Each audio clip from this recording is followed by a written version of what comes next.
नमो लोये सौहरिहन्ताणम् नमो लोये सौहृदानम् नमो लोये सौआयर्याम् नमो लोये सौज्यायाम् नमो लोये सौत्रिकावती सावनम् ओंकारमिन्दु संयुक्त नित्यम् ध्यायन्ति योगिनः कामदम् औषधम् च ओंकाराय नमो नमः मङ्गलम् भगवान् मङ्गलम् गौतमो मंगलम कुंकुंडारी उजेन्द्रमोसु मंगलम नमः समरिसाराय स्वानुभूत्या चकास्ते चित स्वभावाय भवाय सर्वाणा विभाव नियुद्ध निराधार। समयसार भगवान कुंकुंदाचार्य रचित द्रव्यानुयोगનો સર્વશ્રેષ્ઠ ગ્રંથ સમયસાર તથા ભગવાન અમૃતચંદ્રાચાર્ય રચિત આત્મખ્યાતિ ટીકા કળશ સહિત એનો સ્વાધ્યાય આપણે કરી રહ્યા છીએ। એમાં બંધ અધિકાર ચાલે છે। બંધ અધિકારમાં ગાથા 246 પછીથી આપણે કળશ 167 સુધી સ્વાધ્યાય કર્યો છે। કળશ 167માં એ વાત આવી કે જે જાણે છે તે કરતો નથી અને જે કરે છે તે જાણતો નથી। જે કરવું છે એ ખરેખર તો કર્મ રાગ છે। કરવા પ્રત્યેનો રાગ એવું એ કરવું એ કર્તૃત્વ બુદ્ધિ અને એ રાગને મુનિઓએ અજ્ઞાનમય અધ્યવસાય કહ્યો છે। હું કરી શકું છું એવો કરવા પ્રત્યેનો રાગ એને અજ્ઞાનમય ભાવ કયો છે અને એવા અજ્ઞાનમય અધ્યવસાયને કારણે મિથ્યાત્વને લીધે એને કર્મનો બંધ થાય છે। અજ્ઞાનમય અધ્યવસાય છે એ નિયમથી મિથ્યા દ્રષ્ટિને હોય છે, એટલે મિથ્યા દ્રષ્ટિના એવા અજ્ઞાનમય અધ્યવસાય, કેવો અજ્ઞાનમય અધ્યવસાય કે ખરેખર એ નથી કરી શકતો, એને એ કરે એવો એને રાગ છે। ખરેખર તો એ કાંઈ પરના કાર્યો કરી શકતો નથી, પણ પોતાને કર્તૃત્વ બુદ્ધિ છે, કરવાપણાની બુદ્ધિ છે, એટલે એ કર્મ રાગ છે અને એ કર્મ રાગને અજ્ઞાનમય અધ્યવસાય કયો અને એવા અજ્ઞાનમય અધ્યવસાય સહિત જે છે એ મિથ્યા દ્રષ્ટિ હોય છે અને એવા મિથ્યા દ્રષ્ટિને કર્મનો બંધ પડે છે। હવે મિથ્યા દ્રષ્ટિના આશયને ગાથામાં સ્પષ્ટ રીતે કુંકુંદાચાર્ય ભગવાન સમજાવે છે। તો ગાથા 247 યો મન્યતે હિનસ્મિ ચ અહિંસ્યે ચ પરે તત્વહિ સ મૂઢો જ્ઞાની જ્ઞાન્યતસ્તુ વિપરીત। 247 ગાથાના અર્થમાં કહે છે કે જે એમ માને છે કે હું પરજીવોને મારું છું એટલે કે હણું છું, ય મન્યતે હિનસ્મિ ચ એટલે જે એમ માને છે કે હું પરજીવોને મારું છું, હણું છું, પरै તત્વૈ હિંસે ચ સ મૂઢ અને પરજીવો મને મારે છે એવું જે માને છે એ મૂંઢ મોહી છે, અજ્ઞાની છે। જ્ઞાની તું અતઃ વિપરીત જ્ઞાની એટલે એ અજ્ઞાની છે અને એનાથી વિપરીત જે આવું નથી માનતો તે જ્ઞાની છે। જે એમ માને છે કે હું પરજીવોને મારું છું, હણું છું, એનો ઘાત કરું છું અને પરજીવો મને મારે છે, મારો ઘાત કરે છે, એમ જે માને છે એ મૂંઢ મિથ્યા દ્રષ્ટિ અજ્ઞાની છે અને આનાથી વિપરીત એટલે કે આવું જે નથી માનતો તે જ્ઞાની છે। ટીકામાં કહે છે પરજીવોને હું હણું છું અને પરજીવો મને હણે છે એવો અધ્યવસાય નિશ્ચિતપણે નિયમથી એટલે કે ધ્રુવપણે અજ્ઞાન છે. એવી માન્યતા કે પરજીવોને હું હણું છું, પરજીવોનો હું ઘાત કરું છું, પરજીવોને હું મારું છું, મારી શકું છું, અને પરજીવો મને મારે છે, મને હણે છે, મને હણી શકે છે, એવો અધ્યવસાય નિશ્ચિતપણે નિયમથી એટલે ધ્રુવપણે, એમાં કોઈ ફેરફાર નહીં, એ નિયમથી એવો અધ્યવસાય નિયમથી અજ્ઞાન છે. તે અધ્યવસાય જેને છે તે અજ્ઞાનીપણાને લીધે મિથ્યા દ્રષ્ટિ છે, અને જેને તે અધ્યવસાય નથી તે જ્ઞાનીપણાને લીધે સમ્યક દ્રષ્ટિ છે. વાત કેટલી લીધી? ફક્ત એટલી જ કે પરજીવોને હું હણું છું અને પરજીવો મને હણે છે. આ બે વાત લીધી. બેમાંથી કોઈ પણ વાત જરાય સાચી નથી. ન તો પરજીવોને હું હણી શકું છું, ન તો પરજીવો મને હણી શકે છે. એટલે બંને વાત તદ્દન મિથ્યા છે, ખોટી છે. અને છતાંય હું પરજીવોને હણું છું, હણી શકું છું, હું જ્યારે ધારું ત્યારે કોઈને પણ મારી શકું, શિક્ષા કરી શકું, એને હણી શકું, એને નુકસાન પહોંચાડી શકું, એવી જે માન્યતા, અને સાથે સાથે બીજો કોઈ મને મારી શકે, બીજો કોઈ મને હણી શકે, બીજો કોઈ મને ઈજા પહોંચાડી શકે, એવી માન્યતા, આ બંને માન્યતાઓ છે. અને એવી માન્યતાઓ સહિત વર્તવું એ અધ્યવસાય. અને એવા અધ્યવસાય જે નક્કી નિયમથી અજ્ઞાન છે, એટલે એવા અધ્યવસાય સહિત જે છે એ અજ્ઞાની છે. અને એવા અજ્ઞાનીપણાને લીધે એ મિથ્યા દ્રષ્ટિ છે, અને એને એવા અધ્યવસાન કર્મબંધનું કારણ પણ થાય છે. પણ એનાથી તદ્દન વિપરીત, એટલે કે જે એમ બરાબર સમજે છે કે હું પરને હણી શકતો નથી અને પર મને હણી શકતા નથી, હું પરને ઈજા પહોંચાડી શકતો નથી, પરને મારી શકતો નથી, અને બીજાઓ મને મારી શકતા નથી કે ઈજા પહોંચાડી શકતા નથી, એક દ્રવ્ય બીજા દ્રવ્યનું કાંઈ કરી શકે નહીં, એવી જેને દ્રઢ માન્યતા છે, એવા એ જ્ઞાનીપણાને લીધે સમ્યક દ્રષ્ટિ છે. ભાવાર્થમાં પંડિતજી કહે છે કે પરજીવોને હું મારું છું અને પર મને મારે છે, એવો આશય અજ્ઞાન છે. એવી માન્યતા એ અજ્ઞાન ભાવ છે. એવું માનવું એ મિથ્યાત્વ છે. તેથી જેને એવો આશય છે, જેને એવી માન્યતા શ્રદ્ધા છે, તે અજ્ઞાની છે, મિથ્યા દ્રષ્ટિ છે. અને જેને એવી માન્યતા નથી, જેને એવો આશય નથી, તે જ્ઞાની છે, સમ્યક દ્રષ્ટિ છે. આગળ પંડિતજી વિશેષ વાત કરે છે કે નિશ્ચયને કર્તાનું સ્વરૂપ એ છે કે પોતે સ્વાધીનપણે જે ભાવ રૂપે પરિણમે તે ભાવનો પોતે કર્તા કહેવાય.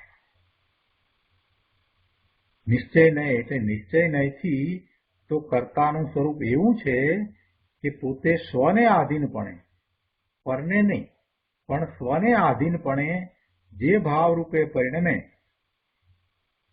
તે ભાવનો પોતે કર્તા કહેવાય. સ્વને આધીનપણે એટલે સ્વરૂપનું લક્ષ્ય કરીને, એનો આશ્રય કરીને, એને આધીન રહીને જે ભાવ કરે છે એવા ભાવનો એ કર્તા કહેવાય. પણ કાંઈ પરના લક્ષ્ય થતા વિભાવ ભાવનો એ કંઈક કરતા છે એમ નથી. નિશ્ચયથી તો આવું સ્વરૂપ છે.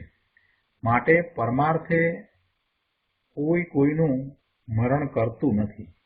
જે પરથી પરનું મરણ માને છે તે અજ્ઞાની છે.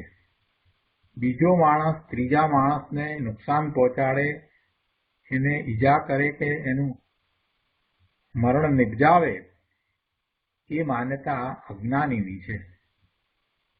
નિમિત્ત નૈમિત્તિક ભાવથી કરતા કહેવો તે વ્યવહારનયનું વચન છે. વ્યવહારથી એમ કહેવામાં આવે કે આને મારી નાખ્યો, પણ એ તો ત્યાં એના મરવાના પ્રસંગે નિમિત્ત શું હતું એ દર્શાવવામાં આવ્યું છે. એટલે નિમિત્ત નૈમિત્તિક ભાવથી પેલાને કરતા કહેવામાં આવ્યો, પણ એ તો વ્યવહારનયનું વચન છે. નિશ્ચયથી તો કોઈ કોઈને હણી શકે નહીં, મારી શકે નહીં. એટલે આ વાતને યથાર્થ રીતે અપેક્ષાને બરાબર સમજીને એને માનવી, એની શ્રદ્ધા કરવી, એનું નામ સમ્યક દર્શન છે, સમ્યક જ્ઞાન છે. તો ગાથા 247 ઉપર પૂજ્ય ગુરુદેવે જે વિસ્તાર કર્યો છે એને પણ આપણે સમજીએ. પ્રવચન રત્નાકર ભાગ 8મો, પાના નંબર 50 ઉપર અહીંયા 247 ગાથા ટીકા ઉપરનું પ્રવચન. એમાં જે વાત કરીને કે પર જીવોને હું હણું છું અને પર જીવો મને હણે છે, એવો અધ્યવસાય નિયમથી અજ્ઞાન છે. તે અધ્યવસાય જેને છે તે અજ્ઞાનીપણાને લીધે મિથ્યા દ્રષ્ટિ છે. ગુરુદેવ આ વાતને સમજાવતા 51મા પાના ઉપર કહે છે કે પર જીવોને એટલે કે એકેન્દ્રિયથી પંચેન્દ્રિય સુધીના બધા જીવો જે શરીર સહિત છે તેમને હું હણું છું, હણી શકું છું, એમ જે માને છે તે નિયમથી મૂંઢ અજ્ઞાની છે. એકેન્દ્રિયને પણ એ હણી શકતો નથી. એકેન્દ્રિયથી માંડીને પંચેન્દ્રિય, સંઘની પંચેન્દ્રિય સુધીના બધા જીવો એટલે જીવો તો જીવો જ છે, પણ જે શરીર સાથે રહ્યા છે એ શરીર દ્વારા આપણે એની ઓળખ કરીએ છીએ એટલે એને એકેન્દ્રિય કહીએ છીએ. બાકી જીવને કાંઈ એકેન્દ્રિયપણું નથી. જીવની તો એ પર્યાય છે. જીવ તો ભગવાન આત્મા ત્રિકાળ શુદ્ધ જ્ઞાયક જ છે. એની એવી વર્તમાન પર્યાય એવી હીણી દશા છે. એકેન્દ્રિયમાં છે તો એવી દશા છે, બેઇન્દ્રિયમાં છે તો એવી છે. એમ એકેન્દ્રિયથી માંડીને પંચેન્દ્રિય સુધી એટલે કે એવા શરીર સાથે રહેલો જીવ, એ બધા જીવો જે શરીર સાથે છે તેમની અહીંયા વાત છે. એટલે સંસારી જીવો, એકેન્દ્રિયથી માંડીને બધા જ પંચેન્દ્રિય સુધીના સંસારી જીવો. સિદ્ધની વાત નથી, સિદ્ધને તો શરીર છે જ નહીં, પણ જે શરીર સહિત છે એને માટે એવી માન્યતા સામાન્યપણે વર્તે છે કે એમના શરીરને કોઈ બીજો ઈજા પહોંચાડી શકે, એમનો વધ કરી શકે, એમને મારી શકે. એ માન્યતા માટે કહેવું એમ છે કે એવા પરજીવોને હું પણ હણી શકતો નથી અને બીજો કોઈ પણ એને હણી શકતો નથી, એમને કોઈ ઈજા પહોંચાડી શકતા નથી. એ બધા શરીર સહિત છે અને એમના શરીરને ઈજા પહોંચવી અથવા તો એમ કહીએ કે એ શરીરથી એ જીવ છૂટો પડી જવો, જુદો પડી જવો, ત્યાંથી નીકળીને ચાલ્યો જવો એટલે મરણ થવું, એવું કાંઈ હું પણ કરી શકતો નથી અને બીજો પણ કરી શકતો નથી. પરજીવોને એટલે કે એકેન્દ્રિયથી પંચેન્દ્રિય સુધીના બધા જીવો જે શરીર સહિત છે તેમને હું હણું છું, હણી શકું છું, એમ જે માને છે તે નિયમથી મૂંઢ અજ્ઞાની છે. બીજા જીવોને હણવું એટલે શું? એની વ્યાખ્યા એમ છે કે એને 10 પ્રાણ છે, એનાથી હું એને જુદો કરી શકું છું. એનો વધ કરવું એટલે કે એને એના પ્રાણથી જુદો કરી શકું. સંઘની પંચેન્દ્રિય છે તો એને 10 પ્રાણ છે. મન, વાણી, કાયા 5 ઇન્દ્રિયો, શ્વાસ અને આયુષ્ય એવા 10 પ્રાણ છે. હવે પંચેન્દ્રિય નથી, એક ઇન્દ્રિય છે તો પછી એને એક ઇન્દ્રિય જ છે અને બાકી એને એ કાયા છે, મન અને વાણી તો છે નહીં, એને શ્વાસ છે અને આયુષ્ય છે, એટલે એને એવા 4 પ્રાણ છે. એટલે જેટલા પ્રાણ જેવી પર્યાયમાં છે એ પ્રમાણે એને છે તે પ્રાણને હણવા એમ જ્યારે આપણે કહીએ તો એનો અર્થ શું થાય કે એને એનાથી એટલે જીવને એનાથી જુદો કરવો. બીજા જીવોને અણવું એટલે એની વ્યાખ્યા એમ છે કે એ પ્રાણ છે એનાથી એ જીવને જુદો કરવો અને હું એને એવો જુદો કરી શકું છું. 5 ઇન્દ્રિય મન વચન કાયા આયુ ને શ્વાસ વગેરેથી એના આત્માને જુદો કરી શકું છું. હું એને હણી શકું છું. હું એની ઇન્દ્રિયોને કાપી શકું છું, આંખને ફોડી શકું છું ઇત્યાદિ જે માન્યતા છે તે નિયમથી અજ્ઞાન છે, મૂંઢતા છે. કોઈ જીવ બીજા જીવને એના પ્રાણને હણી શકતો નથી, એના પ્રાણથી એ આત્માને જુદો પાડી શકતો નથી. અને જો એ એમ માને કે હું એવું કરી શકું છું તો એ નિયમથી અજ્ઞાન છે, મૂંઢતા છે. પણ આપણને દેખીતું તો એવું દેખાય છે કે એક જીવ બીજા જીવને હણે છે, એવું દેખાય છે ને. સિંહ તરાપ મારે છે અને હરણને મારી નાખે છે એવું તો આપણે જોઈએ છીએ. કૂતરો છે એ ઉંદરને પકડી લે છે, કે બિલાડી છે તે ઉંદરને પકડી લે છે અને મારી નાખે છે. આ બધું આપણે જોઈએ છીએ તો એનું શું? દેખીતું તો દેખાય છે, એનું શું? એની સ્પષ્ટતા આગળ કરી છે કે જે દેખાય છે એમાં એક કૂતરાનો જીવ ખરેખર કાંઈ કરતો નથી. એને અણવાનો એ ભાવ આવ્યો અને પછી પેલો ઉંદર સાથે ઉંદરના શરીર, ઉંદર રૂપનું તો શરીર છે એ સાથે રહેલો જીવ જો ત્યાંથી છૂટો પડી અને નીકળી જવાનો હોય તો જ એ અણાય. પણ જો એનું આયુષ્ય હોય અને એ શરીર સાથે હજી એને રહેવાનું બાકી હોય તો એ અણાય નહીં. એને હજી એવો પાપનો ઉદય હોય નહીં તો એને પેલો કૂતરો કે બિલાડી તરાપ મારે તો પણ એને ઈજા પહોંચે નહીં. પણ એને હજી એવો ઉદય નથી અને એને પાપનો ઉદય હવે છે તો પછી એને ઈજા પહોંચે. હવે એ ઈજા પહોંચી એમાં તો એ શરીરને ઈજા પહોંચે છે અને એ શરીરને ઈજા પહોંચે છે ત્યારે એ શરીરના પરમાણુઓની એવી જ દશા થવાની હતી માટે થાય છે. એ ઉંદર હોય અને એની ઉપર પેલો તરાપ મારે એ બિલાડી કે કૂતરો કે કોઈ પણ બીજો મોટો જીવ, ત્યારે એ ઉંદર સાથે રહેલો જીવ અને એનું શરીર એ બંને ભિન્ન છે. એમાં એ શરીરની એવી દશા, એના પૂતગળોની એવી દશા થવાની હતી માટે થાય છે. અને જે પેલો તરાપ મારનાર છે એનું શરીર છે એ એમાં નિમિત્ત કારણ છે. એનો એ વખતે એવો ભાવ છે એ પણ એનું નિમિત્ત કારણ છે. પણ કાંઈ એ એને હણે છે કે એને ઈજા પહોંચાડે છે એમ નથી. એટલા માટે એમ કહ્યું કે એક જીવ બીજા જીવને હણી શકે, એના પ્રાણથી એ જીવને જુદો પાડી શકે એવી જેને માન્યતા છે એ માન્યતા મિથ્યા છે, એ અજ્ઞાન છે, એ મૂંઢતા છે. આગળ અહીંયા ચોથા પેરેગ્રાફમાં પણ કહે છે કે હું પરને હણું અને પર જીવો મને હણે એમાં તો હું અને પર બંને ભિન્ન ભિન્ન દ્રવ્ય છે. ગુરુદેવ સમજાવે છે કે ભાઈ એક દ્રવ્યને અન્ય દ્રવ્યની ક્રિયા કરતું માને છે એ તો મૂંઢ અજ્ઞાની છે. એક દ્રવ્ય બીજા દ્રવ્યની ક્રિયા કરી શકે એવી જેને માન્યતા છે એવી માન્યતા વાળો તો મૂંઢ છે, અજ્ઞાની છે. કેમ કે એ પરની ક્રિયા ક્યાં કરી શકે છે? એ પરની ક્રિયા કરી શકતો નથી. પરનું જે અસ્તિત્વ છે, એની જે હયાતી છે એ એના પોતાને કારણે છે, કોઈ અન્યને કારણે એનું અસ્તિત્વ કે હયાતી નથી. કોઈ પણ દ્રવ્યનું ટકી રહેવું એ એના પોતાના કારણે છે.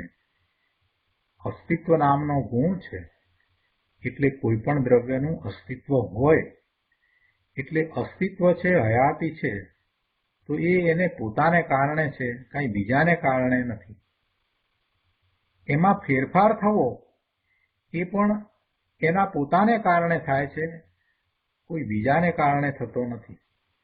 એટલે એ શરીરમાં ફેરફાર થવો એ પણ એ શરીરના પૂતગળોનું પોતાનું પરિણમન છે, એનું પોતાનું કાર્ય છે. એમ એની પર્યાય બદલાય એની ઇન્દ્રિય કપાઈ જાય તો ઇન્દ્રિયનું કપાઈ જવું એ પૂતગળના પરિણામ છે, અને એવા પૂતગળના પરિણામનો કરતા એ જ પૂતગળ પોતે હોય, બીજો કોઈ હોય નહીં. એ વખતે નિમિત્ત તરીકે ગમે તે હોય, નિમિત્ત તરીકે અકસ્માત હોય, નિમિત્ત તરીકે કોઈ વ્યક્તિ કોઈ એવા તીક્ષ્ણ સાધનથી એની ઇન્દ્રિયને કાપી નાખતો હોય, એ ગમે તે નિમિત્ત હોઈ શકે. પરંતુ એ શરીર જે શરીરની ઇન્દ્રિય કપાઈ છે, તો એ ઇન્દ્રિયનું કપાવવું એ શરીરના પૂતગળોનું જે એ કાર્ય છે. એટલે કે એમ જે શરીરના પૂતગળો સ્કંદ રૂપે છે, તો એમાંથી એનો છૂટા પડી જવું અને નવી અવસ્થા થવી, એ બધું કાર્ય એ પૂતગળોનું પોતાનું જ છે, બીજા કોઈનું અન્યનું નથી. અને આત્મા એ પોતે જે શરીર સાથે રહ્યો છે એની પણ ક્રિયા કરી શકતો નથી, તો પછી બીજાની તો ક્યાંથી ક્રિયા કરવા જાય?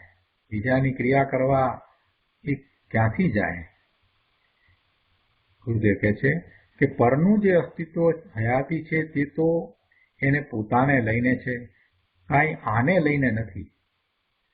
આ ત્રણ લોકના નાથનો સ્વતંત્રતાનો ઢંઢેરો છે કે સર્વ દ્રવ્યો સ્વતંત્ર છે, કોઈ કોઈને લઈને નથી, કોઈ કોઈનું અસ્તિત્વ બીજાને લઈને છે એમ નથી, કોઈનું અસ્તિત્વ કોઈને લઈને છે એમ નથી, અથવા કોઈ દ્રવ્ય અન્ય દ્રવ્યની ક્રિયા કરે છે એમ પણ નથી.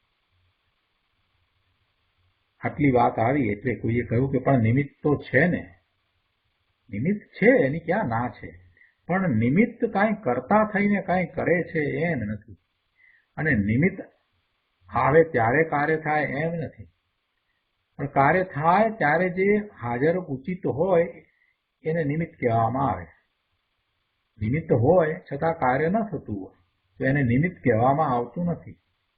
રોટલી થાય ત્યારે જ એ પાટલો, વેલણ અને રોટલી કરનાર બહેનને નિમિત્ત કહેવામાં આવે અને લોટને ઉપાદાન કહેવામાં આવે. પણ બધું હાજર હોય અને રોટલી ન થતી હોય તો એ બેન ભલે ઊભા હોય, પાટલો, વેલણ, તવી બધું હોય, લોટ પણ હોય, બધું હોય, પણ રોટલી નથી બનતી તો એ બધાને નિમિત્ત પણ કહેવાતા નથી. જ્યારે રોટલી બને, લોટમાંથી રોટલી બને ત્યારે લોટને ઉપાદાન કારણ કહેવાય, અને આ બાકી બીજા બધા જે છે એ બેન, પેલા પાટલો, વેલણ, તવી એ બધાને નિમિત્ત કારણ કહેવાય. પણ કારણ ક્યારે કહેવાય? જ્યારે કાર્ય થાય ત્યારે. કાર્ય થતું નથી ત્યારે તો એને નિમિત્ત પણ કહેવાતા નથી. અને કાર્ય થાય એમાં નિમિત્ત કાંઈ કરતું નથી, ઉપાદાન જ એનો કરતા છે. નિમિત્ત તો માત્ર હાજર છે. આ વાતને બેસાડવી, ખૂબ એના ઉપર વિચાર કરવા જેવો છે. ગુરુદેવ કહે છે કે નિમિત્ત છે, પણ એનો અર્થ શું? એનો અર્થ એટલો જ છે કે કાર્યકાળે, એટલે જ્યારે કાર્ય થાય છે તે વખતે બીજી ચીજની, બીજા દ્રવ્યની હયાતી છે, મોજૂદગી છે, પણ આમાં ઉપાદાનમાં તે કાંઈ કરે છે એમ નથી.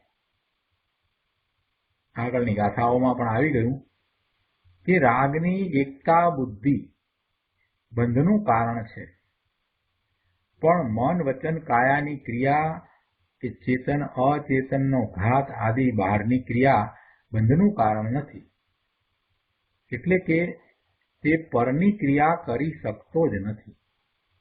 અહીંયા પણ કહે છે કે હું પરને હણું છું કે પર મને હણે છે, એવો જે અધ્યવસાય, એવી જે મિથ્યા માન્યતા, તે નિયમથી ચોક્કસપણે અજ્ઞાન છે, એટલે ધ્રુવપણે અજ્ઞાન છે.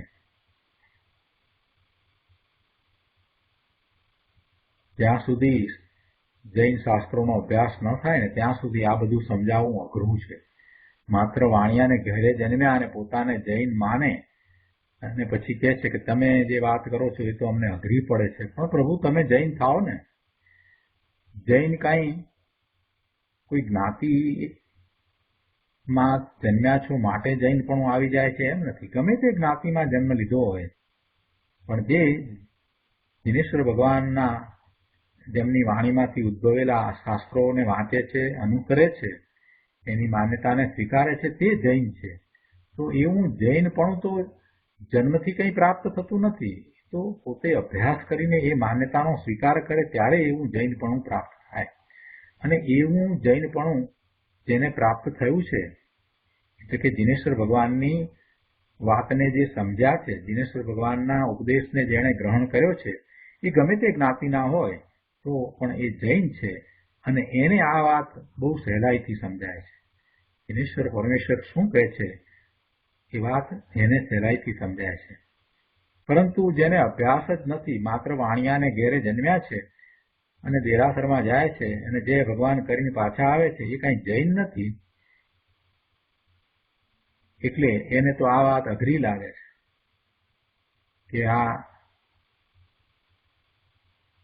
નિયમથી પરનો હું કરતા થઈ શકતો જ નથી, પર મારી પર્યાય બદલી શકતા જ નથી. આ બધી વાત ને જે નિયમથી કહ્યું ને, ધ્રુવપણે કહેવામાં આવ્યું ને કે એ એમ જ છે અને એનાથી વિપરીત માન્યતા છે, તો એ ચોક્કસપણે અજ્ઞાન છે. આ બધું એને સમજાતું નથી. અભ્યાસ ન કર્યો હોય તો ક્યાંથી સમજાય? જૈન હોય એને સમજાય. એટલે જૈન હોય એને સમજાય એનો અર્થ એ છે કે જેણે જિનેશ્વર ભગવાનની આજ્ઞા આમન્યાને માની છે, સ્વીકારી છે, ગ્રહણ કરી છે, એને સમજાય. આગળ અહીંયા ગાથાની વાતને લઈએ. 52મા પાના ઉપર કહે છે 5મા પેરેગ્રાફમાં કે ભાઈ, કોઈને પરને મારી શકતો નથી એ સિદ્ધાંત છે. કોઈ બીજા પરને હણી શકતો નથી એ સિદ્ધાંત છે. મારવાના ભાવ હોય, ભલે મારવાના ભાવ એને થયા હોય, પણ એથી તે સામા જીવને મારી શકે છે એમ બિલકુલ નથી. પેલાનું આયુષ્ય પૂરું થયું હોય અને એ મરવાનો હોય તો મરે, પણ કાંઈ તું ઈચ્છે છે માટે એ મરે એમ તો બનતું નથી. અહીંયા 7મા પેરેગ્રાફમાં કહે છે કે બીજે બધી જગ્યાએ, બીજે ફિલોસોફીમાં, બીજી માન્યતાઓમાં, અન્ય મતમાં બધે એવું કહેવામાં આવે છે કે આત્મા અજર અમર છે, માટે તું માર, તને વાંધો નથી, એમ જે ઉપદેશ છે એ તો તત્વથી તદ્દન વિપરીત વાત છે. તત્વથી એ તદ્દન વિપરીત વાત છે. આત્મા અજર અમર છે એટલે તું એને માર, તને વાંધો નથી. આત્મા ક્યાં મરે છે એવી વાત જૈન દર્શનમાં નથી. એવી રીતે વાત જૈન દર્શનમાં કરવામાં આવી નથી. અહીંયા તો મારવાનો જે અભિપ્રાય છે કે હું પરને મારી શકું, હણી શકું, અથવા તો પર મને હણી શકે, મારી શકે, એ અભિપ્રાય, એ માન્યતા, એ મિથ્યાત્વ છે, એ અજ્ઞાન છે એમ કહેવું છે. કેમ કે કોઈને મારી શકતું જ નથી. મિથ્યાત્વ એટલે શું? મિથ્યાત્વ એટલે જે અનંત સંસારનું કારણ છે એવું એ મહાપાપ, ઊંધી માન્યતા, જેને કારણે એને અનંત અનુબંધ થયા કરે, અનંત સંસાર થાય, સંસારના ભ્રમણ થાય, એવું એ મહાપાપ. મિથ્યાત્વને મોટામાં મોટું પાપ કહ્યું છે, કેમ કે એ અનંત સંસારનું કારણ છે. બીજા પાપો એ એકાદ ભવનું કારણ થાય, જ્યારે આ મિથ્યાત્વ, એમાં ગૃહિત મિથ્યાત્વ તો અનંત સંસારનું કારણ છે. ધર્મના નામે મિથ્યા માન્યતા કરવી, ધર્મના નામે એટલે ધર્મના પુસ્તકમાં, શાસ્ત્રમાં જે વાત આપી છે એને ખોટી રીતે પકડવી અને સ્વચ્છંદે વર્તી અને ધર્મની માન્યતાને ઊંધી કરી અને પરિણમન કરવામાં આવે તો એ મિથ્યાત્વને લીધે અનંત સંસાર થાય છે. કે હું કોઈને મારી શકતો નથી એમ કરીને પાછો બીજાને મારવા જાય કે મેં ક્યાં માર્યો, એ તો મરવાનો હતો માટે મર્યો. જીવનો ઘાત કરે ને પછી પાછો એમ કહે કે મેં ક્યાં માર્યો, તો હું તો મારી શકતો જ નથી, એટલે એનું આયુષ્ય પૂરું થવાનું હતું એટલે મેં માર્યો, હું તો નિમિત્ત થયો. આવી રીતે જે જસ્ટિફાય કરે છે એ તો અનંત સંસારને પામે છે. એટલે એવું મિથ્યાત્વ અહીંયા સમજાવવું નથી. અહીંયા તો સમજાવવું એ છે કે એક દ્રવ્ય બીજા દ્રવ્યને કાંઈ કરી શકતું નથી, એક જીવ બીજા જીવને મારી શકતો નથી. એટલે એવો જે ભાવ કે હું પરને હણી શકું છું, બીજાને હું મારી શકું છું, એ ભાવ એ મિથ્યા ભાવ છે, અજ્ઞાન ભાવ છે. અને એ જ રીતે બીજો મને હણી શકે છે એ ભાવ પણ મિથ્યા ભાવ છે, એ અજ્ઞાન છે અને એ સંસારનું કારણ છે. પણ એમાંથી કાંઈ એમ ઉપદેશ ગ્રહણ નથી કરવાનો કે માટે આપણે ગમે તેને મારીએ, એમ નથી. એ તો ભાવ પાપનો ભાવ થયો. બીજાને મારવાનો ભાવ થવો એ તો પાપનો ભાવ છે. બીજાની હિંસા કરવાનો ભાવ જ્ઞાનીને થાય નહીં. જ્ઞાની શાસ્ત્ર વાંચીને એમ ન સમજે કે હું કોઈને મારી શકતો નથી, માટે હું મારું છું, તેથી મને પાપ નથી, માટે હું ભલે ને બીજાને મારું, મારા દ્વારા બીજા અણાય તો ભલે અણાય, એવો કઈ ભાવ જ્ઞાનીને હોય નહીં. આ વાત તો અગાઉની ગાથામાં પણ આપણે સમજ્યા છીએ. પણ અહીંયા એ સમજાવવું છે કે એક જીવ બીજા જીવને હણી શકતો નથી. જે થઈ શકે નહીં તે થઈ શકે છે એમ અનંત અનંત પદાર્થ સંબંધી માનવું, એવી મિથ્યા શ્રદ્ધામાં અનંત અનંત રસ અનુભાગ છે અને એના ફળમાં અનંત સંસાર છે. જે થઈ શકે નહીં તે થઈ શકે છે એમ માન્યતા કરવી, એટલે એ પછી એ માન્યતા અનંત પદાર્થને વિશે થાય. કોઈ પણ જીવ બીજા અન્ય જીવને મારી શકે એ માન્યતા અનંત જીવો પ્રત્યે થાય છે. એટલે એવી અનંત અનંત પદાર્થ સંબંધીની માન્યતા, એવી મિથ્યા શ્રદ્ધામાં અનંત અનંત રસ અનુભાગ છે અને એના ફળમાં અનંત સંસાર છે. છેલ્લે કહે છે અને જેને તે અધ્યવસાય નથી તે જ્ઞાનીપણાને લીધે સમ્યક દ્રષ્ટિ છે. જ્ઞાનીને બીજું મારવા આવે તે વખતે મને એ મારી શકતો નથી એવા અભિપ્રાયની દ્રઢતા હોય છે. તેથી સમતા ભાવ પ્રગટ થાય છે. અહીંયા તો સમ્યક દ્રષ્ટિની વાત હવે તો સમજાવે છે કે પેલી જે માન્યતા, પેલો અધ્યવસાય હતો એ તો અજ્ઞાન મિથ્યાત્વ છે, પણ એનાથી વિરુદ્ધ કે જેને એવો અધ્યવસાય નથી એ જ્ઞાની છે, સમ્યક દ્રષ્ટિ છે, અને એવા જ્ઞાની સમ્યક દ્રષ્ટિને કોઈ મારવા આવે તો તે વખતે એને તો એમ છે કે પેલો મને કાંઈ મારી શકતો નથી, એનો અભિપ્રાય એમ છે, એવી એની માન્યતા અને એની એવી શ્રદ્ધા છે, એવી દ્રઢ શ્રદ્ધા હોય છે. અને એવી દ્રઢ શ્રદ્ધા છે તો પેલો જે મારવા આવ્યો છે એના પ્રત્યે એને કાંઈ દ્વેષ થતો નથી, એટલે સમતા ભાવ એનો જળવાઈ રહે છે. એ સમતા ભાવ એ વખતે એને પ્રગટ થાય છે એમ કહેવાય.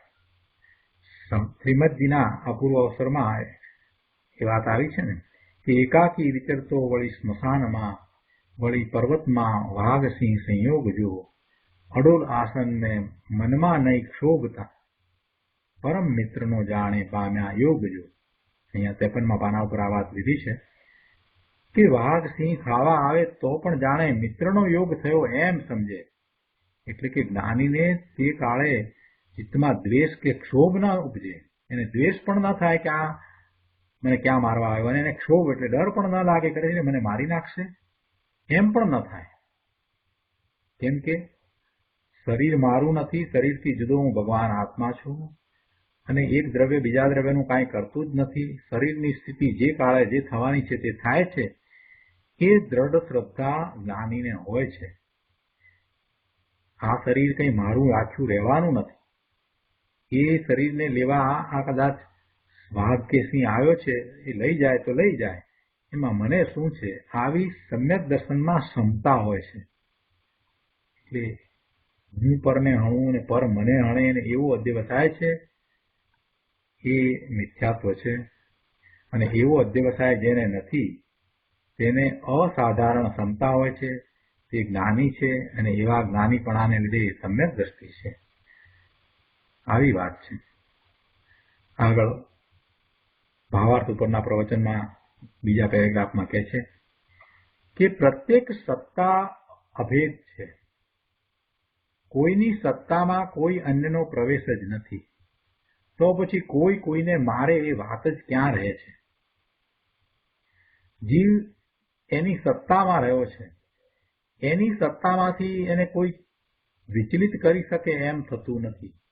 જીવ એની સત્તામાં રહ્યો છે, એટલે દરેક જીવ પોતે પોતાની સત્તામાં રહ્યા છે.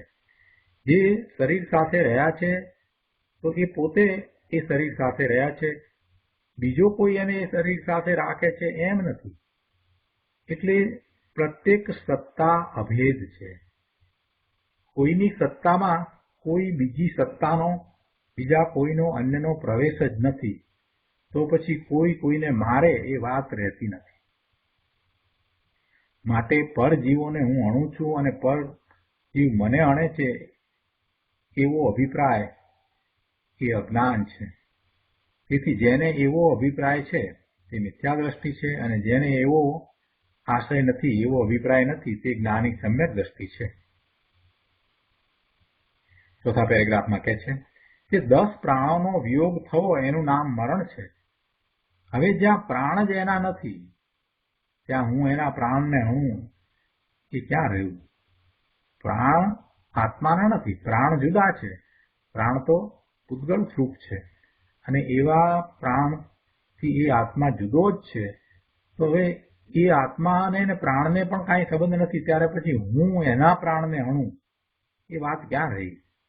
એના પ્રાણથી હું એને જુદો પાડું એ વાત ક્યાં રહી?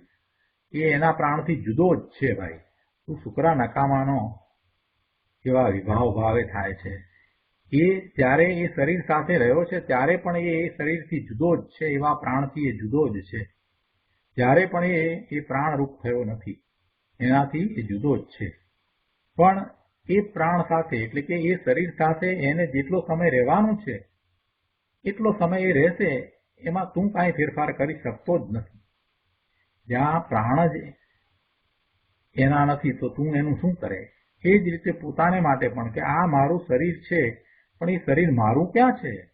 આ મારા 10 પ્રાણ છે, પણ એ 10 પ્રાણ મારા ક્યાં છે? હું તો ભગવાન આત્મા ત્રિકાળ નાયક ચેતન છું, અને આ તો જડ છે. આ શરીર છે એ તો જડ છે. એ પ્રાણ 10 પ્રાણ તો જડ છે, એ પૂતગળ છે. એ પ્રાણ મારા નથી તો પછી મને કોઈ હણે એમ કહેવું એ વાત જ રહેતી નથી. કોઈ મને એ પ્રાણથી જુદો પાડે એ વાત જ રહેતી નથી. હું એનાથી જુદો ભિન્ન જ છું. એટલે કોઈ કોઈનું મરણ કરે એ વસ્તુ સ્થિતિ જ નથી. તર્ક દ્વારા ગુરુદેવે સમજાવ્યું છે. નિમિત્ત નૈમિતિક ભાવથી કરતા કહેવો એ વ્યવહાર નયનું કથન છે. એવું વચન વ્યવહાર નયનું હોય એમાં એમ વાત આવે કે કોઈએ આને મારી નાખ્યો, પણ એ તો વ્યવહારથી કથનથી કહેવામાં આવે, એવો ઉપચાર કરીને કહેવામાં આવે. ખરેખર તો વસ્તુસ્થિતિ એમ નથી. એટલે જે અપેક્ષાથી વાત થઈ હોય એ અપેક્ષાથી એને બરાબર સમજવું જોઈએ.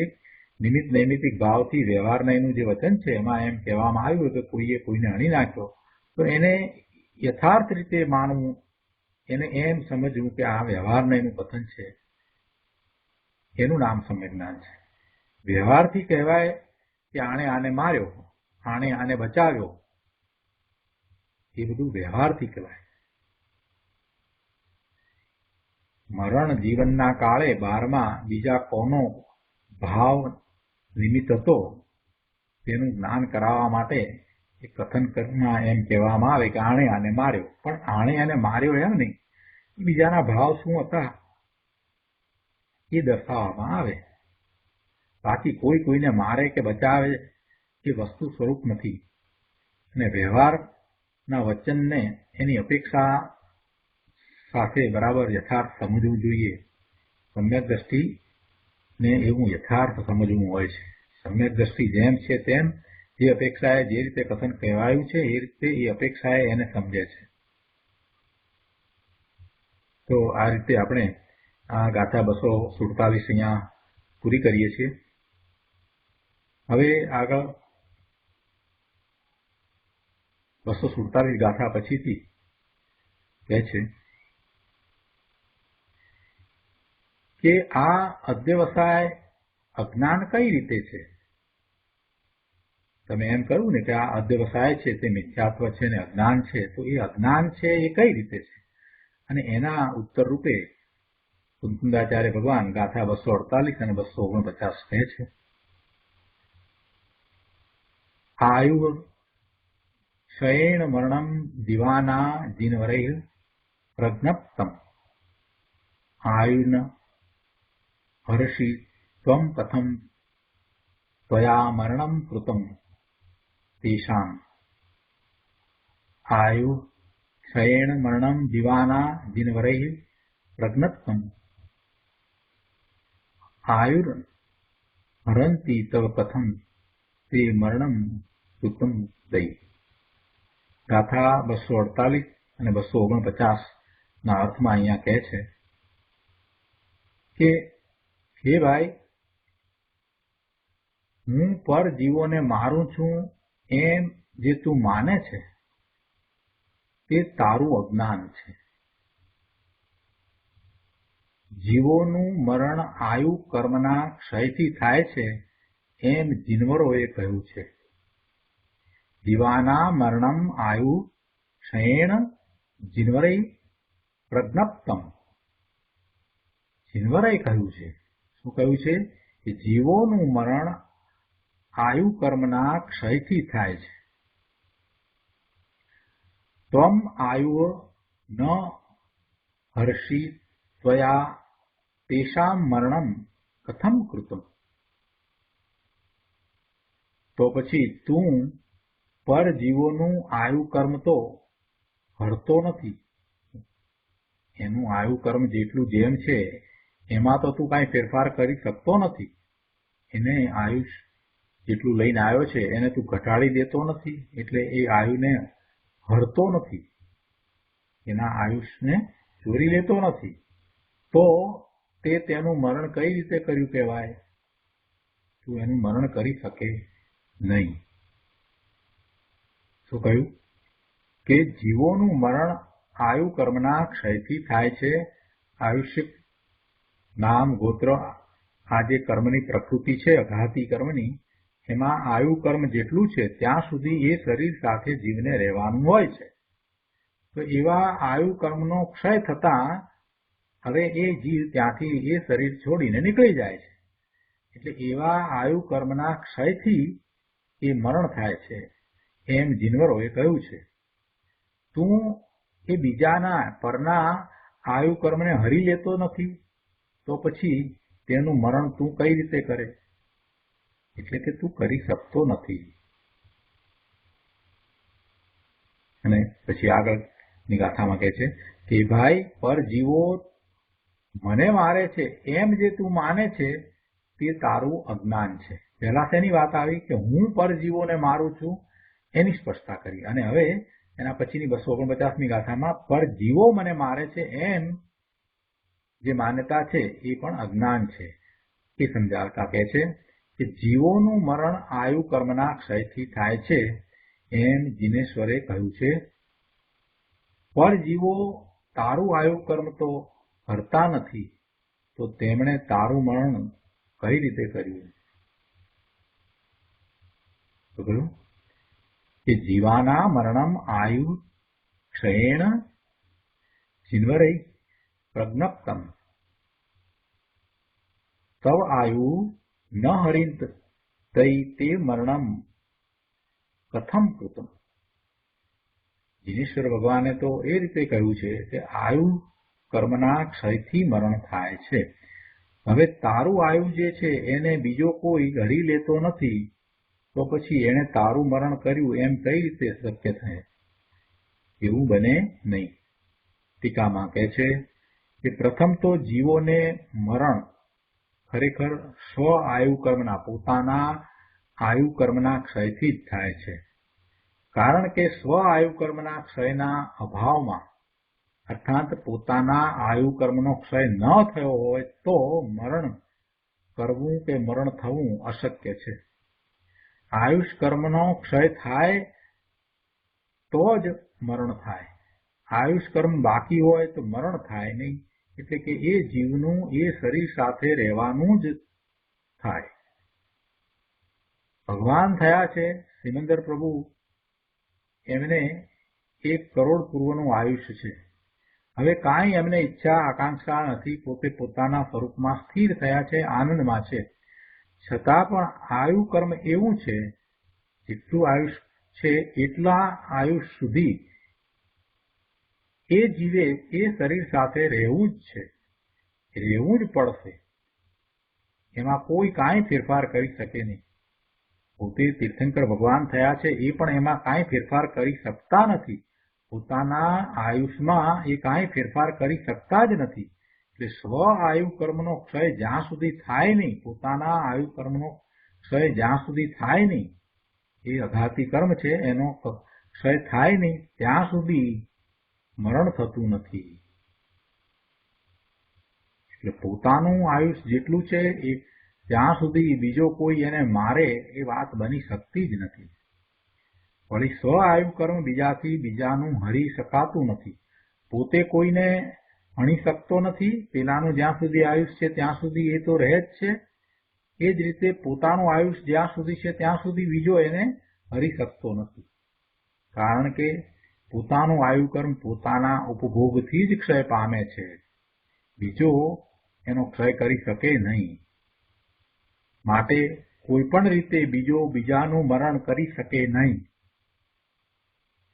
માટે કોઈ પણ રીતે બીજો મારું મરણ કરી શકે નહીં.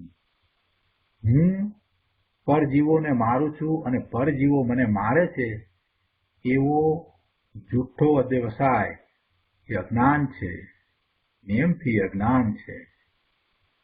ભાવાર્થમાં પંડિતજી કહે છે કે જીવની જે માન્યતા હોય તે માન્યતા પ્રમાણે જગતમાં બનતું ન હોય તો તે માન્યતા અજ્ઞાન છે. જીવની જે માન્યતા હોય તે માન્યતા પ્રમાણે જગતમાં બનતું ન હોય તો તે માન્યતા અજ્ઞાન છે. પોતાથી પરનું મરણ કરી શકાતું નથી અને પરથી પોતાનું મરણ કરી શકાતું નથી, છતાં આ જીવ આ પ્રાણી વૃથા એવું માને છે કે પોતાથી બીજાનું મરણ થાય અને પરથી પોતાનું મરણ થાય એવું એને માનવું થાય છે તો તે અજ્ઞાન છે. આ કથન નિશ્ચય નયની પ્રધાનતાથી કરવામાં આવ્યું છે. અને એ વખતે જો વ્યવહારની વાત કરીએ તો કઈ રીતે હોય તો કહે છે કે વ્યવહાર આ પ્રમાણે છે કે પરસ્પર નિમિત્ત નૈમિતિક ભાવથી પર્યાયના ઉત્પાદ વ્યય થાય તેને જન્મ મરણ કહેવામાં આવે છે. ઉત્પાદ વ્યય પુના પર્યાયના ઉત્પાદ અને વ્યય થાય છે અને ધ્રુવ કાયમ રહે છે. ઉત્પાદ વ્યય ધ્રુવાત્મક સ્વરૂપ છે. તો નિમિત્ત નૈમિતિક ભાવથી જ્યારે એની વાત કરવામાં આવે છે ત્યાં જેના નિમિત્તથી મરણ થયું એટલે એ પર્યાય બદલાય. જીવની પર્યાય એમાં બદલાય. મરણ થયું એટલે એની એ પર્યાય બદલાય. તો ત્યાં જેના નિમિત્તથી મરણ એટલે કે જે પર્યાય એ હતી એ પર્યાયનો નાશ થયો તો તેના વિશે એને એમ કહેવામાં આવે એ નિમિત્તને વિશે કે આને માર્યો અને આને વ્યવહાર કહેવાયો. વ્યવહારથી એ નિમિત્ત ઉપર એ દોષારોપણ કરવામાં આવે છે. ખરેખર નિમિત્ત કરતું નથી. ઉત્પાદ અને વ્યય કોનો ઉત્પાદ? જીવની પર્યાયનો ઉત્પાદ, નવી પર્યાયનો ઉત્પાદ અને પહેલાની પર્યાયનો વ્યય એ બંને એક જ સમયમાં થાય છે. એટલે જીવ અત્યારે મનુષ્યની પર્યાયમાં હતો. હવે આ પર્યાયનો વ્યય થાય અને નવી પર્યાય દેવની થાય. એક જ સમયમાં થઈ જાય છે અને પછી એને અનુરૂપ એને શરીર પ્રાપ્ત થાય. શરીર તો પછી પ્રાપ્ત થવાની વાત છે. પહેલા તો એની પર્યાય બદલાય છે કે મનુષ્યની પર્યાય એ જીવની પર્યાય એ પર્યાયનો વ્યય થવો અને નવી પર્યાય દેવની પર્યાયનો ઉત્પાદ થવો આ જે થાય છે એમાં જે નિમિત્ત છે એ નિમિત્તને ઉપર ઉપચાર કરીને એમ કહેવામાં આવે કે આને માર્યો. જે એ વખતે એનું મરણ થયું એ વખતે જે નિમિત્ત હતું એને એમ કહેવામાં આવે કે આને માર્યો. અને પછી બીજી નવી પર્યાય તો એની થઈ ગઈ ને પછી એને અનુરૂપ એને શરીર પણ પ્રાપ્ત થાય છે. એટલે ઉત્પાદ અને વ્યય એ પર્યાયના છે અને એમાં એ પર્યાય તો બદલાય છે. એ વખતે વ્યવહારથી જે નિમિત્ત છે એની ઉપર આરોપ કરીને કહેવામાં આવે છે કે આને માર્યો. અહીં એમ ન સમજવું કે વ્યવહારનો સર્વથા નિષેધ છે. જેઓ નિશ્ચયને નથી જાણતા તેમનું અજ્ઞાન મટાડવા અહીં કથન કર્યું છે. તે જાણ્યા પછી બંને નયોને અવિરોધપણે જાણી યથાયોગ નયો સમજવા માનવા. જો અહીંયા મૂળ વાત લીધી ફરીથી કે શરૂઆતમાં જે વાત કરવામાં આવી ને કે એ કોઈને મારી શકતો નથી, તો નિશ્ચય નયનું કથન છે.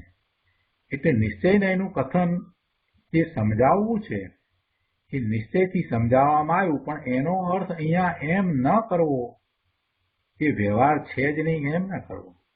એટલે વ્યવહારનો સર્વથા નિષેધ નથી કર્યો. એ સમજાયું છે અહીંયા કે એક જીવ બીજા જીવને અણી શકતો નથી, હું પરને અણી શકતો નથી, પર મને અણી શકતો નથી. આ તો નિશ્ચયથી વાત સમજાવવામાં આવી, નિશ્ચયથી કહેવામાં આવ્યું. જ્યારે વ્યવહારથી તો આપણે એમ જે નિમિત્ત છે એની ઉપર આરોપ કરીએ છીએ કે આને માર્યો. મરતી વખતે જે નિમિત્ત છે, ઉચિત નિમિત્ત છે, એની ઉપર એનો આરોપ કરવામાં આવે છે. એટલે વ્યવહારનો નિષેધ નથી કરવામાં આવ્યો, પણ એ નિશ્ચયને જેઓ જાણતા જ નથી, માત્ર વ્યવહારને જ જાણે છે, ખરેખર તો એ વ્યવહાર પણ નથી, પણ એવી ઊંધી માન્યતાને જ માને છે. નિમિત્ત છે એ જ મારનાર છે એમ જેની માન્યતા છે, એવા નિશ્ચયને નહીં જાણવા વાળાઓને સમજાવવા માટે અહીંયા નિશ્ચય નયથી જે કથન કરીને સમજાવવામાં આવ્યું છે એ યથાર્થ છે, અને વ્યવહારથી જે કહેવામાં આવે છે એ ઉપચાર છે. એટલે કહે છે કે અહીં એમ ન સમજવું કે વ્યવહારનો સર્વથા નિષેધ છે. જેઓ નિશ્ચયને નથી જાણતા તેમનું અજ્ઞાન મટાડવા માટે અહીંયા કથન કરવામાં આવ્યું છે, અને તે જાણ્યા પછીથી, એટલે નિશ્ચય નયનું કથન જે છે એને જાણ્યા પછીથી શું કથન છે કે હું બીજાને મારી શકતો નથી, બીજો મને મારી શકતો નથી, એવું નિશ્ચય નયનું કથન છે. એને જાણ્યા પછી બંને નયોને અવિરોધપણે જાણી યથા યોગ્ય માનવા, યથા યોગ્ય એને સમજવા, એવી એની શ્રદ્ધા થવી જોઈએ.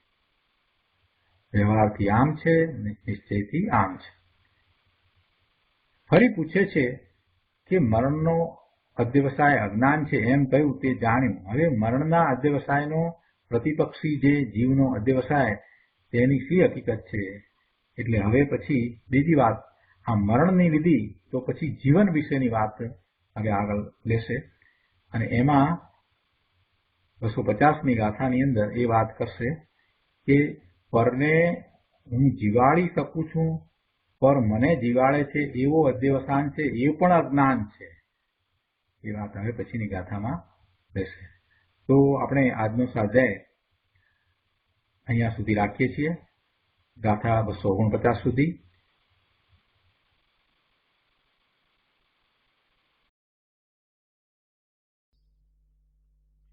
સુખધામ અનંત સુસંત ચરી દિન રાત રહે તદ ધ્યાન મહી પ્રકાંતિ અનંત સુધામય છે પ્રણમુ પદ તે વરતે જય